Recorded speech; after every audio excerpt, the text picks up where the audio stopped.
Hello students, how are you? I hope all of you are fine.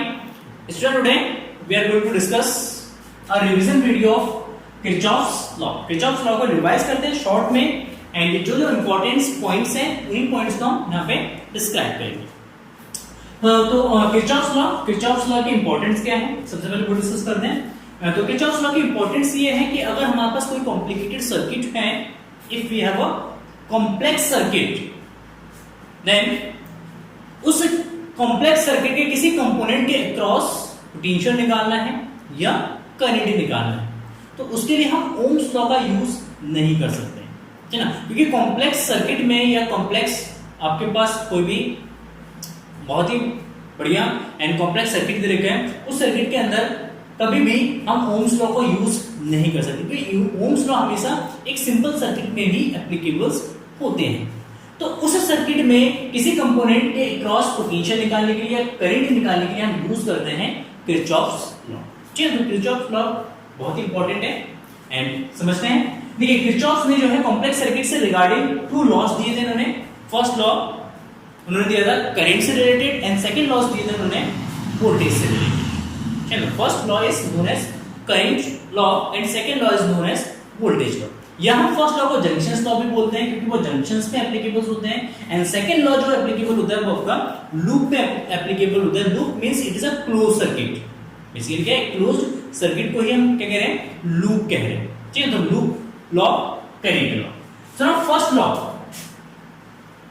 First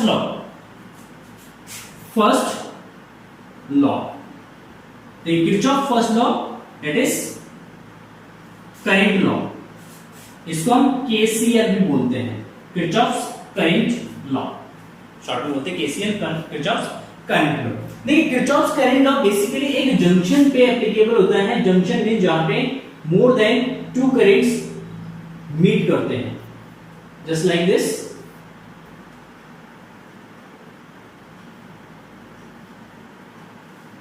just like this, यहां से current है I1, यहां से current है I2, यहां से करंट है I3, ये I4 and this is I5। ठीक है, तो ये जो पॉइंट है जहां पे ये सारे वायर्स या करंट्स आपस में मीट कर रहे हैं, this point is called as junction. कहते हैं इसको जंक्शन कहते हैं। ठीक, तो जो फर्स्ट लॉ है जंक्शंस का है और इसका स्टेटमेंट है the algebraic sum of current at junction is always equal to 0. It means summation of I is equal to 0. मतलब इस जंक्शन पे जितने भी करंट मीट हो रहे हैं या जितने भी करंट्स यहाँ पे मिल रहे हैं, उन सभी करंट का अलजेब्रिक जो सम है वो हमेशा कितना होगा, 0 होगा। तो summation I is equal to 0। अब यहाँ पे देखिए किसी भी टर्म्स या किसी भी क्वांटिटीज का सम कभी भी जीरोस नहीं हो सकता जब तक उसमें कुछ नेगेटिव क्वांटिटीज को इंट्रोड्यूस ना किया जाए। जैसे 4 + 4 कभी भी 0 नहीं हो सकता है, 4 - 4 0 हो सकता है, या कैसे तो 4 + -4 का सम 0 हो सकता है। तो इट मींस यहां पे हमें कुछ साइन कन्वेंशन की जरूरत होगी ताकि उसका सम कितना हो जाए, अलजेब्रिक सम 0 हो जाए। सुनो, तो यहां पे हम ये बता सकते हैं कि अगर कोई भी करंट जंक्शन की तरफ आता है, कोई भी करंट जंक्शन की तरफ अगर आता है तो वो करंट हमेशा क्या होगा, पॉजिटिव। यहां पे फर्स्ट रूल्स होगा current flowing towards the junction, flowing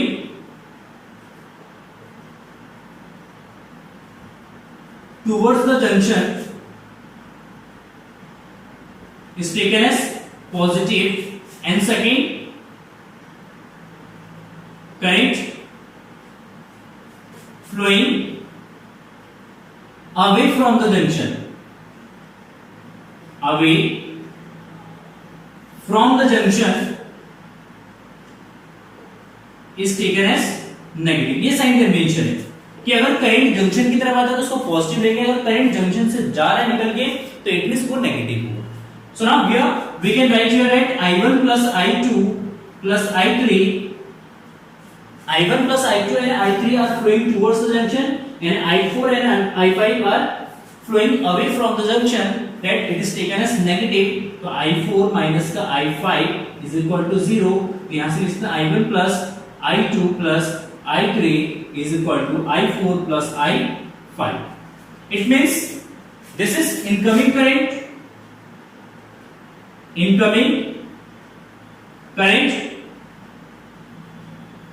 and this is outgoing current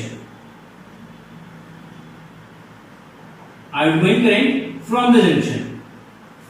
इसका मतलब है कि करंट जंक्शन की तरफ जितना करंट आता है उतना ही करंट जंक्शन से बाहर भी जाता है. इसका मतलब करंट जो जंक्शन है वो जंक्शन कभी भी करंट को स्टोर नहीं करता. तो जंक्शन की तरफ आने वाले करंट एंड जंक्शन से जाने वाले करंट का जो सम है वो आपस में हमेशा इक्वल होते हैं. ठीक है, तो incoming current is always equal to outgoing current. And next point is important point. First marks, एक मार्क्स में आपको क्वेश्चन बन जाता है कि जो किरचॉफ्स फर्स्ट लॉ है या किरचॉफ्स करंट लॉ है वो किस लॉ पे बेस्ड है, वो किस लॉ पे बनाया गया है.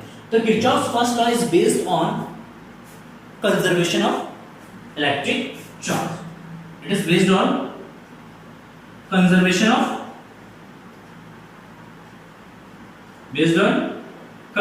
Of electric charge. ये आपका इलेक्ट्रिक चार्ज के कंजर्वेशन पे बेस्ड है, क्योंकि यहाँ पे चार्ज को ना क्रिएट करे ना डिस्ट्रॉय करे ना तो उसको स्टोर कर सकते हैं. वो आ रहा है और जंक्शन से दूर जा रहा है, इसलिए ये किस पे बेस्ड है, किरचॉफ्स जो फर्स्ट लॉ है वो कंजर्वेशन ऑफ इलेक्ट्रिक चार्ज पे बेस्ड है. तो दिस इज फर्स्ट लॉ. जो इंपॉर्टेंट पॉइंट्स थे मैंने यहाँ पे आपको बता दी Kirchhoff's first law. And next is Kirchhoff's second law. Kirchhoff's second law.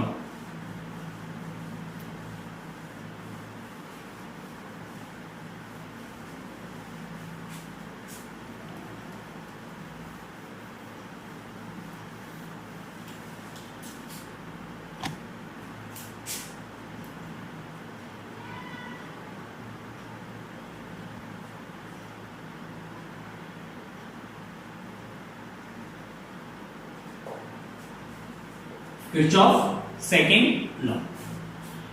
It is also known as voltage law, KVL, Kirchhoff voltage law, and it is also known as Kirchhoff's loop law. ये loop का law भी है क्योंकि ये एप्लीकेबल्स होते हैं किसी भी लूप में. तो इसका जो स्टेटमेंट है Kirchhoff's loop law, let us suppose we have a loop. से एक छोटा सा लूप ले लेते हैं, सिंपल सा.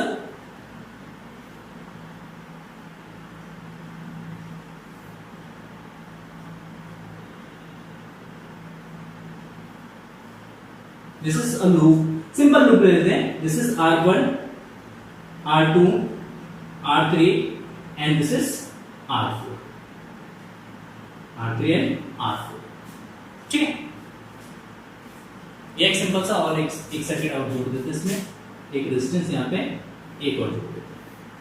ठीक है, एक सिंपल सा सर्किट बन गया. And this is A point, B, C, D, E and F. This is R5. Clear. तो किरचॉफ सेकंड लॉ का एप्लीकेबल होगा इस तरीके के लूप में जो आपका कॉम्प्लेक्स सर्किट होगा. कॉम्प्लेक्स सर्किट में हम इसको यूज करेंगे. And according to Kirchhoff's loop law, in a loop, किसी भी लूप में the sum of potential drop, the sum of algebraic sum of potential drop will be equal to 0. तो summation of V is equal to 0. मतलब किसी भी loop में potential drop का जो अलजेब्रिक सम है वो हमेशा किसके इक्वल होगा, 0 के इक्वल होगा. और we can say the summation of EMF of all cells, summation of EMF of all cells is always equal to product of current and resistance, product of current and corresponding resistance, sum of current and corresponding resistance. मतलब summation of E is equal to आपका summation of I into R, summation of I into R. तो second law है, around any closed loop network the algebraic sum of charge, algebraic sum of change in potential must be 0. change in potential या potential drop must be zero, or we can say that the algebraic sum of EMFs of any loop of a circuit is equal to sum of the product of electric current and corresponding resistance in it. That is summation of E is equal to summation of IR. तो इसका statement जो कि पहले मैं लिखा चुका हूं आपको, यहाँ पे summation E is equal to summation of IR. अब यहाँ पे कुछ साइन कन्वेंशन है, उन साइन कन्वेंशन को आपको कन्वेंशन साइन कन्वेंशन है, अगर हम किसी भी रेजिस्टेंस में करंट के डायरेक्शन में मूव करेंगे तो इसका पोटेंशियल डिफरेंस जो है आपका पॉजिटिव होगा, दैट इज IR. अगर हम किसी भी रेजिस्टेंस में करंट के अपोजिट डायरेक्शन में जाएंगे, करंट के अपोजिट डायरेक्शन में, यहाँ पे पोटेंशियल डिफरेंस जो है आपका नेगेटिव होगा, that is taken as minus of IR. अगर हम किसी सेल में पॉजिटिव से नेगेटिव की तरफ जाते हैं तो इसका EMF हम पॉजिटिव लेंगे, सॉरी नेगेटिव लेंगे, एंड वही सेल में अगर हम नेगेटिव से पॉजिटिव जाते हैं, कहते हैं नेगेटिव से पॉजिटिव, इस तरीके से लाइक दिस, नेगेटिव से अगर पॉजिटिव जाएंगे तो इसका पोटेंशियल डिफरेंस हम से क्या लेंगे, पॉजिटिव. ये साइन कन्वेंशन है, बस आपको याद रखना है. करंट के डायरेक्शन में मूव करेंगे पोटेंशियल ड्रॉप पॉजिटिव, करंट के अपोजिट डायरेक्शन में जाएंगे पोटेंशियल ड्रॉप नेगेटिव हो जाएगा. एंड सेल में पॉजिटिव से अगर नेगेटिव मूव करेंगे तो EMF आपका नेगेटिव, एंड नेगेटिव से अगर पॉजिटिव मूव करेंगे तो आपका EMF होगा पॉजिटिव. अगर ये वाला कंडीशन हम यूज करके summation of E is equal to summation of IR. ठीक है, क्लियर है? तो चलिए सिंपली इस लूप में हम किरचॉफ के सेकंड लॉ को अप्लाई करते हैं. यहां पे कुछ वैल्यूज ले लेते हैं, चलो यहां पे कुछ वैल्यूज लेके इसको सॉल्व कर लेते हैं. सिंपली आपको समझ में भी आ जाएगा किरचॉफ सेकंड लॉ क्या है. ये 2 ओम का ले लेते हैं, ये 1 ओम ले लेते हैं, ये 2 ओम, 3 ओम, और इसको ले लेते हैं 1 ohm. This is 6 volt and this is 2 volt like 2. ठीक है, सुनो देखिए सबसे पहले यहां पे करंट ड्रॉ करना है. तो सबसे पहले इस वोल्ट बैटरी से करंट ले लेते हैं I1, इस बैटरी से करंट ले लेते हैं I2, और इसमें करंट हो जाएगा आपका I1 प्लस I2. तो यहाँ पे हमें इस इक्वेशंस में, इस क्वेश्चन में को कैलकुलेट करना है कि हर एक ब्रांच में कितना करंट फ्लो हो रहा है या हर एक रेजिस्टेंस में कितना करंट फ्लो हो रहा है वो निकालना. ठीक है, तो सिंपल क्वेश्चन है. सुनो, let us see here that अगर हम लूप लेते हैं A B C A D, तो इस तरीके से इस लूप में इस तरीके से रोटेट करते हैं. लूप ले लेते हैं क्या A D C B A, तो A से D में चलते हैं, तो A से D में जाएंगे, करंट के अपोजिट दिशा में है तो पोटेंशियल ड्रॉप यहाँ पे नेगेटिव हो जाएगा, तो माइनस I2. देखिए इस ब्रांच में टोटल कितना रेजिस्टेंस है, 2 प्लस 3, सीरीज में ऐड कर दीजिए. 2 प्लस 3 कितना है यहाँ पे आपका 5, तो 5, ये जब माइनस का 5 I2 केवल अभी ले रहे हैं रेजिस्टेंस. C से D पे गए, D से B पे जाएंगे, करंट के डायरेक्शन में, क्योंकि करंट इसी डायरेक्शन में है तो करंट के डायरेक्शन मूव करें. 2 प्लस 1 3, तो ये माइनस का 3 I1 इज इक्वल टू, देखिए इस सेल की बात आएंगे तो इस सेल में हम पॉजिटिव से नेगेटिव की तरफ जाएंगे तो पोटेंशियल ड्रॉप का नेगेटिव हो जाएगा, माइनस का 2. एंड यहां से आगे फिर अगेन इस सेल में जाएंगे तो इस सेल में नेगेटिव से पॉजिटिव की तरफ मूव कर रहे हैं तो आपका पोटेंशियल ड्रॉप पॉजिटिव हो जाएगा, तो प्लस का 6. तो माइनस का 5 I2 माइनस का 3 I1 is equal two plus का 4. कितना जाएगा, प्लस का 4. क्लियर? सुनो नेक्स्ट इन लूप, देखो इस वाले लूप पे चलते हैं. यहां पे इस तरीके से AFEDA इस वाले लूप में सुनो, A से F गए कोई रेजिस्टेंस नहीं है, E से F से E की तरफ गए 1 ओम का रेजिस्टेंस है, देन 1 I1 प्लस I2 यहां जाएगा. E से D पे गए कोई रेजिस्टेंस नहीं है, D से A पे आएंगे तो again 2 plus 3 5 plus I2 plus I2 current के डायरेक्शन में अगेन पॉजिटिव हो जाएगा. और इस सेल में हम जाएंगे नेगेटिव टू पॉजिटिव, तो ये जाएगा माइनस का, सॉरी प्लस का 2, सॉरी 2 वोल्ट प्लस का 2, तो ये जाएगा 5 plus 1 6, then I1 plus 6i2 is equal to 2। Sir ये वाला टर्म्स पॉजिटिव आएगा यहाँ पे, ठीक है, क्योंकि यहाँ पे करंट की डायरेक्शन चल रही है, 2 + 1 करंट के डायरेक्शन में, तो ये पॉजिटिव होगा, ठीक है। तो यहाँ पे 3i1 5 इस वाले इक्वेशंस में, this is equation first, and in दोनों इक्वेशन को सॉल्व करेंगे तो इसमें हम 3 से मल्टीप्लाई कर देंगे, then equation second into 3 plus ये प्लस माइनस करेंगे तो माइनस इक्वेशन फर्स्ट। तो देखिए सिंपली इसमें 3 से मल्टीप्लाई करेंगे तो 3i1 plus 18i2 is equal to 6, and ये वाला इक्वेशन जाएगा हमारा 3i1 minus 5i2 is equal to 4, minus plus minus ये cancel out, 5 plus 18 that is 13, तो sorry 23i2 is equal to 4 में से 6 में से 4 सब्ट्रैक्ट करेंगे तो 2, then i2 is equal to 2/23 ampere.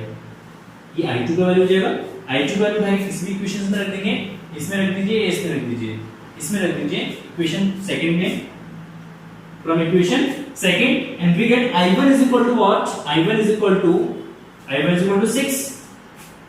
देखिए 2 माइनस 6i2, तो 2 माइनस 6 इंटू i2 या 2/23, ठीक है, 23 का तो मल्टीप्लाई करें 46 माइनस 6 टू 12/23, तो ये 46 में से 12 सब्ट्रैक्ट करेंगे तो ये आएगा आपका 4 3 34 and 34/23 ampere.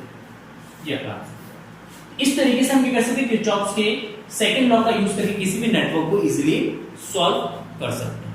So now I hope ये Kirchhoff's first law and Kirchhoff second law को समझ में आ गया होगा, एंड यहाँ पे एक मोस्ट इंपोर्टेंट पॉइंट आता है कि किरचॉफ सेकंड लॉ किस पे बेस्ड है। तो Kirchhoff second law are based on conservation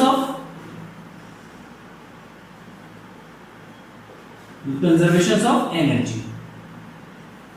यहाँ पे ये आपको कंजर्वेशन ऑफ एनर्जी पे बेस्ड है, मतलब यहाँ पे किरचॉफ सेकंड लॉ जो है, यहाँ पे जो आपका कंजर्व रहता है, क्या रहता है, एनर्जी कंजर्व रहता है। इट मींस बैटरी ने या सेल ने जितना एनर्जी सप्लाई किया है वो एनर्जी जो है कंज्यूम करेगा कौन, उसके अंदर जो इक्विपमेंट या इंस्ट्रूमेंट्स या रजिस्टर कनेक्टेड है, वो रजिस्टर क्या करेगा, उस एनर्जी को टोटल कंज्यूम करेगा। तो जितना एनर्जी बैटरी सप्लाई कर रहा है वो कंज्यूम कर रहा है, जितना एनर्जी सप्लाई कर रहा है वो कंज्यूम हो रहा है, तो क्या हो रहा है, यहाँ पे एनर्जी क्या हो रहा है, यूटिलाइज हो जा रहा है। एनर्जी ना तो क्रिएट हो रहा है ना ही डिस्ट्रॉय हो रहा है, वो दूसरे फॉर्म में क्या जा रहा है, जैसे आपका रेजिस्टर है तो रेजिस्टर क्या करेगा, उसी एनर्जी को वो हीट पे कन्वर्ट कर देगा। आपका फैन है, फैन उसी को क्या कर देगा, वर्क में कन्वर्ट करेगा, मैकेनिकल एनर्जी में कन्वर्ट कर देगा, ठीक है ना। लाइट है, उसी को क्या कर देगा, वो बल्ब है, लाइट एनर्जी में कन्वर्ट कर देगा, हीट एनर्जी में। तो एनर्जी कंजर्वेशन यहाँ पे वर्क करता है, एनर्जी कन्वर्ट्स होते रहते हैं, ठीक है। तो this Kirchhoff second law based on conservation, law of conservation of energy, ठीक है। Thank you for watching this video and have a nice day, bye bye.